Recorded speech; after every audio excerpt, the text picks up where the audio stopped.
Should you ever be confronted with the temptation of taking that first puff of a marijuana cigarette, don't do it.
Joints at night, I smoke 2 joints in the afternoon, makes me feel alright. I smoke 2 joints in times of peace and 2 in times of war. I smoke 2 joints before I smoke 2 joints, and I smoke 2 more. Mother, she once told me, son, you'll be hard-working man. Father, he once told me, son, you'll do the best you can. Then one day, that a man came to me and said, hard work good and hard work fine, but first take care of head. Smoke 2 joints in the morning, I smoke 2 joints at night. I smoke 2 joints in the middle of the day, and it makes me feel alright. I smoke 2 joints in times of peace and 2 in times of war. I smoke 2 joints before I smoke 2 joints, then I smoke 2 more.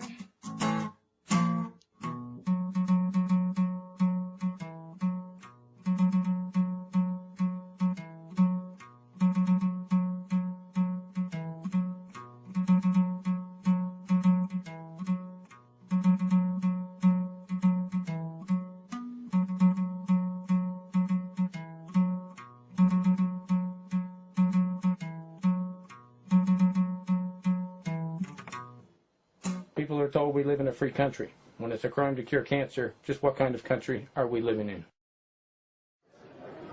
Marijuana fights cancer. And what Rick Simpson has done that is so important is that he's shown us that to get the full medicinal impact of this plant, you cannot smoke it. You must eat a lot of cannabinoids. And the easiest way to do that is to make oil and eat the oil. If you are seriously ill, you need to eat about 1 gram a day for 60 days. But when you're done, 70% of the cancer patients are cancer-free.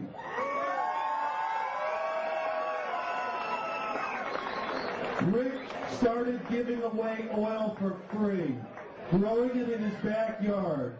Hundreds of patients he treated for free.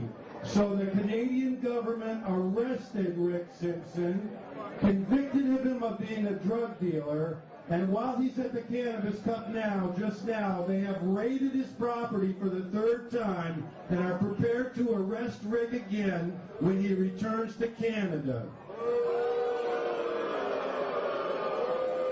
It is unconscionable to treat a saint in this manner. Rick Simpson is the freedom fighter of the year. Rick. A groundbreaking study has surprising results. It says the active chemical in marijuana kills brain cancer cells. The study suggests that THC causes brain cancer cells to essentially eat themselves. In both studies with mice and humans, tumors exposed to the drug shrank. The study's authors say patients didn't suffer any toxic side effects, and the results could be used to develop new strategies for preventing tumor growth. It's not about justice, it's not about agenda, it's not about mobilizing people, it's about dialing for corporate dollars. These two parties have sold the U.S. government and the American people to the highest bidders. Breast cancer kills more than 41,000 American women every year. Researchers in the San Francisco lab are working to shrink that number, and they're doing it with an unusual weapon, marijuana, or at least a compound from it. What we found is that this compound called cannabidiol was particularly effective at inhibiting aggressive breast cancers. First, scientists at California Pacific Medical Center discovered a key gene which enables breast cancer to spread. Then they tested the pot compound and realized it could actually inhibit that gene's destructive path and stop the spread of tumor cells, and potentially do it without harming a patient. We know that this compound extracted from cannabis is non-toxic in patients because it has already been used for different kind of disease. The benefits may not stop there. Scientists say the cannabis compound may fight other aggressive cancers, including prostate cancer. The next step, animal studies, then clinical trials. So it may be several years before patients may benefit from a cannabis cancer fighter. I think it's a promising avenue in terms of the treatment for aggressive cancers, in which is really where we need treatments for. Marianne Favreau, NBC News.